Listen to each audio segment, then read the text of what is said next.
Chapter 41. Valancy looked dully about her old room. It, too, was so exactly the same that it seemed almost impossible to believe in the changes that had come to her since she had last slept in it. It seemed, somehow, indecent that it should be so much the same. There was Queen Louise everlastingly coming down the stairway, and nobody had let the forlorn puppy in out of the rain. Here was the purple paper blind and the greenish mirror.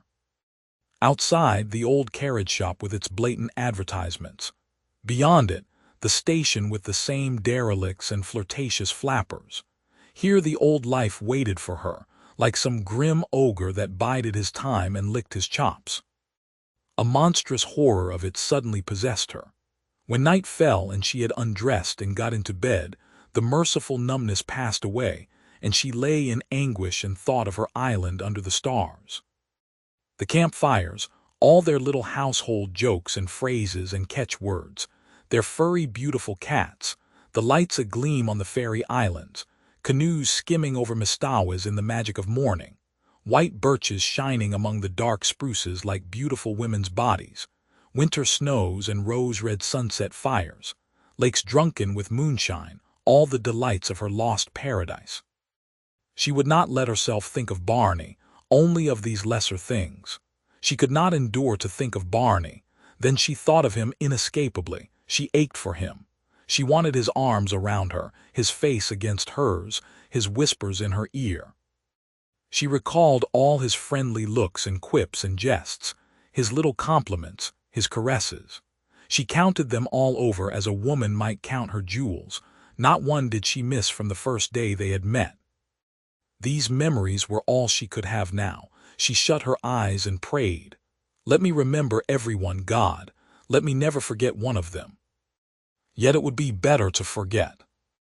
This agony of longing and loneliness would not be so terrible if one could forget. And Ethel Traverse, that shimmering witch woman with her white skin and black eyes and shining hair, the woman Barney had loved, the woman whom he still loved.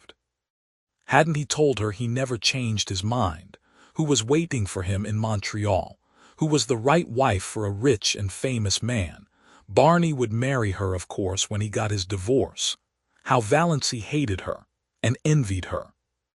Barney had said, "I love you," to her. Valancy had wondered what tone Barney would say "I love you" in, how his dark blue eyes would look when he said it. Ethel Traverse knew. Valancy hated her for the knowledge, hated and envied her. She can never have those hours in the Blue Castle. They are mine, thought Valancy savagely. Ethel would never make strawberry jam or dance to old Abel's fiddle or fry bacon for Barney over a campfire. She would never come to the little Mistawa's shack at all. What was Barney doing, thinking, feeling now? Had he come home and found her letter? Was he still angry with her, or a little pitiful? Was he lying on their bed looking out on stormy Mistawas and listening to the rain streaming down on the roof? Or was he still wandering in the wilderness, raging at the predicament in which he found himself, hating her? Pain took her and wrung her like some great pitiless giant. She got up and walked the floor. Would morning never come to end this hideous night? And yet what could morning bring her? The old life without the old stagnation that was at least bearable. The old life with the new memories, the new longings, the new anguish. "Oh, why can't I die?" moaned Valancy.